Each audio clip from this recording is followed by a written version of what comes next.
así es como soy, así nací y así nunca.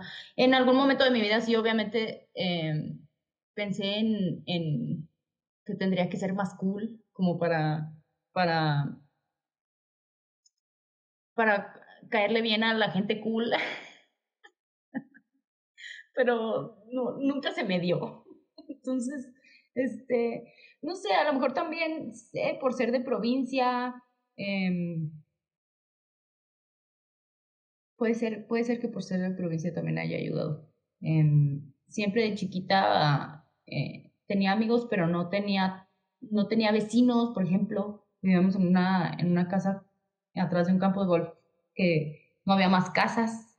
Entonces, pues convivía con mi hermanita y ya, bueno, con mi hermanota.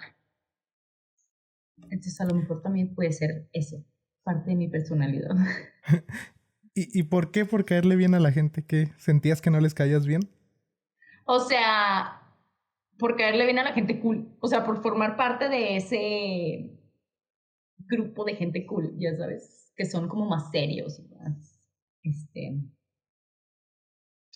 pues no sé, más cool. Gente cool. Gente cool.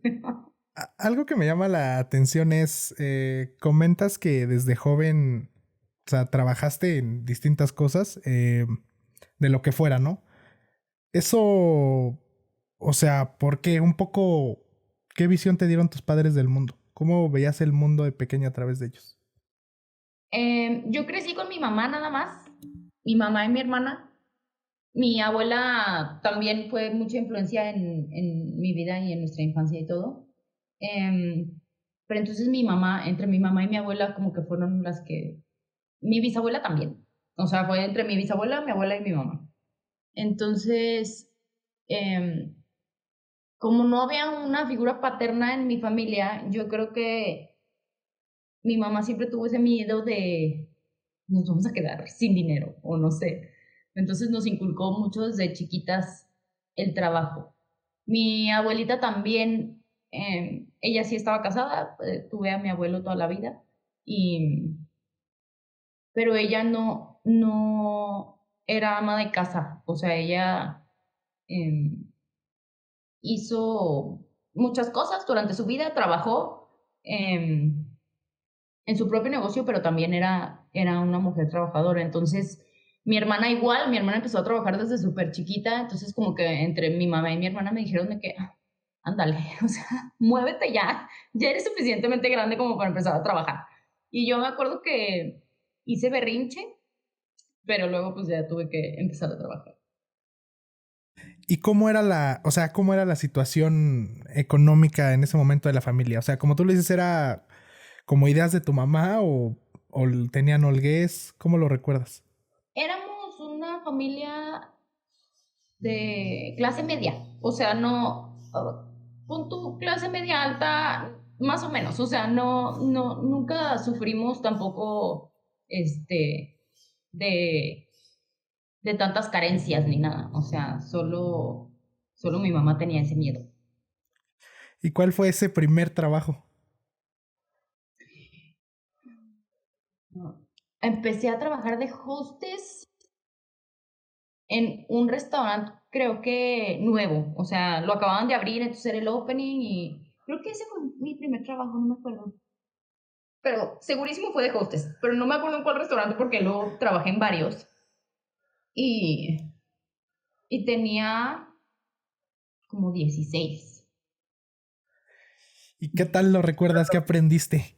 ¿Qué te dejó ser hostess? Este, híjole, creo que me acuerdo mucho que estaba pues ahí en la recepción y, y yo tenía un iPod en mi carro, ves que se usaban los iPods Sí. rosa. Y no sé por qué, como que alguien agarró las llaves de mi carro de recepción y luego fueron abajo y me robaron mi iPod. Y como que yo era muy ingenua, o no sé por qué me pasaban esas cosas, pero creo que eh, fui aprendiendo un poco a no ser tan ingenua, a no, pues ves esas cosas que te pasan de la vida o sea, como que vas creciendo, vas aprendiendo y como que te vas haciendo un poquito más inteligente cada vez. Y con tu círculo social, o sea, ¿qué hacían a tu edad? O sea, eras la única que trabajabas, ¿tú cómo te veías respecto a otros? Eh, pues sí, era de las pocas que trabajaba, ¿eh? De mis amigas, no, sí tengo amigas una amiga trabajaba en Toast, también empezó muy chiquita, pero sí, o sea, éramos pocos. Era eh, entre prepa y principios de universidad. Pero pues tampoco estaba en un trabajo que me ocupara toda mi semana o todo mi día o lo que sea. O sea, eran trabajitos de fin de semana chiquitos. Y luego, ya cuando empecé a trabajar bien, bien, bueno, primero empecé modelando, eso era full time, obviamente. Y después, en 2026, empecé a estudiar universidad aquí en Ciudad de México y mientras estudiaba trabajaba igual como recepcionista, porque como era trabajo de medio tiempo no había muchas opciones. Entonces era recepcionista en un IOS Offices, que son como espacios de cowork. Y ahí sí me cansaba mucho porque era mitad del día trabajar y mitad del día universidad. Entonces, ahí sí era un poco más, o sea, era un reto más grande, pues. Creo que nada de lo que haces hoy, o sea, bueno, a mí me dio mucha, ¿cómo llamarlo? Como muy random, o sea, sí, de verdad dije, what the fuck, o sea, ¿por qué te fuiste por veterinaria? ¿Por qué? Porque soy de Torreón. Porque cuando era chiquita, bueno, yo creo que no, o sea, a los 18 años no eres capaz de decidir, o a los 17 no eres capaz de decidir lo que vas a hacer el resto de tu vida. Entonces, cuando yo era chiquita, pues me gustaban los perritos, me gustaban los gatitos y jugaba con pajaritos y whatever. Y mi mamá dijo, a esta niña va a ser veterinaria porque le encantan los animales. Entonces, como que ahí ya yo dije, no sirvo para otra cosa más que para ser veterinaria. Y me metí a la Universidad de Veterinaria y estudié casi la mitad de la carrera. Muy fuerte. Pero sí estaba bien padre. Te fuiste a Monterrey, ¿no? Me fui a Monterrey. ¿Cómo sabes todas esas cosas? Hay que hacer un paneo de investigación. ¡Qué risa! Me fui a Monterrey porque según yo ya era muy independiente y muy mayor y quería irme fuera de Torreón a estudiar, a terminar la universidad. Y no me acuerdo qué año era, pero no había GPS en el teléfono. Entonces, este, me acuerdo que, ay, no sé, yo ni investigué ni nada. Encontré una universidad en Monterrey de veterinaria y dije, sí, está. Entonces llegué a Monterrey y me fui así manejando la universidad. Me perdí horas y cuando llegué me dijeron, sí puedes estudiar aquí, nada más que esta universidad es de cuatrimestres y tú estás en el medio de tu semestre. Entonces todavía no empieza. Y, y como todavía no empezaba, dije, pues ahora qué hago, ya me había salido de la otra universidad. Entonces me fui al mall como a caminar, al centro comercial, y, y uno de esos que venden como pulseritas en las islitas, me puso una y me la quería vender y yo, amigo, no, gracias. Y yo que estoy buscando trabajo porque, o sea, no tengo dinero, no me vendas. Me dijo, ¿estás buscando trabajo? ¿No quieres trabajar aquí? Y yo, pues sí. Entonces empecé a trabajar ahí. Fue otro trabajo que no tiene nada que ver con lo que hago ahorita. Bueno, más o menos porque eran pulseras.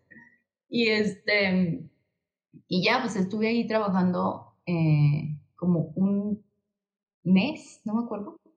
Me acuerdo que no había sueldo fijo, era todo por comisión. Te hacían trabajar de 11 de la mañana, no, de 10 de la mañana a como 8 de la noche que cerraba el centro comercial. Eh, Muy chistoso. Y era todo por comisión. y tenías 1 hora para comer. Entonces trabajé ahí un mes y el dueño ese tenía como más islas en otras ciudades y una de esas era Cancún. Y yo le dije, ay, yo me quiero ir a Cancún a trabajar ahí a las islas. Entonces me fui a Cancún, estuve ahí otro mes trabajando en estas islas del centro comercial y ahí fue el casting de México Next Top Model en Cancún. Entonces ya nunca volví a la universidad. Oye, pero a ver. O sea, ahorita que dices, agarré mi coche y me fui a Monterrey. O sea, ¿qué onda? ¿A dónde ibas a llegar? O sea, ¿dónde ibas a vivir? Me fui a vivir al depa de un amigo de mi hermana que tenía un cuarto extra y me hizo como el favor ahí de rentármelo. Ajá. Pero pues también mucha gente de Torreón vive en Monterrey, entonces estaba como, no estaba tan sola, tan desprotegida. O sea, ¿y tu mamá aceptó al 100% luego, luego? Sí, mi mamá siempre nos ha dejado hacer todo. O sea, yo creo que se moría de miedo también, pero sí decía como, sí, mijita, ándale, vete. O sea, siempre nos ha apoyado mucho en todo lo que queremos hacer y nunca nos retiene. Y luego así mismo le dijiste, me voy a ir a Cancún. Sí, pues ya ni me acuerdo cómo le dije que me iba a ir a Cancún, pero yo creo que dijo, sí, ándale, ya vete, haz lo que quieras. Y cuando te fuiste a Cancún, o sea, en ese preciso momento, ¿ahí qué pensabas que iba a ser de tu vida? O sea, ¿sí pensabas regresar a la universidad o ahí cuál era tu plan B? Sí, yo estaba esperando que empezara el cuatrimestre. Este, pero también como empecé a ganar dinero vendiendo, bueno, tampoco ganaba mucho, pero pues, o sea, yo creo que fue la primera vez que ya vivía sola, que ganaba mi propio dinero, que no le pedía a mi mamá. Entonces, pues, o sea, como que también no lo estaba pensando tanto. O sea, era como, ay, yo quiero ir a la playa. Y como mi hermana también se había ido a vivir a Cancún, entonces yo todo le quería copiar, todavía. ¿Y eras buena vendedora? Sí, era súper buena vendedora. De hecho, o sea, hasta yo me impresionaba porque todos los demás eran de Israel, los mejores vendedores del mundo. Entonces yo estaba muy a la par con la mejor vendedora. Siempre, o sea, entre ella y yo estaba la comisión que te daban como por vender mucho. Entonces dije, ok, aquí yo tengo una habilidad en la venta. Y entonces, o sea, cuando partes a Cancún, ahí ya estaba tu hermano, o sea, te ibas a quedar ahí. No, no, tampoco. De hecho, me quedé en el depa de un amigo de mi hermana. Porque como mi hermana ya había vivido en Cancún, pues tenía ya amigos allá. Y este chavo tenía como una casota y entonces rentaba, o sea, como que dividió y rentaba para extranjeros. Y yo le renté mi cuarto.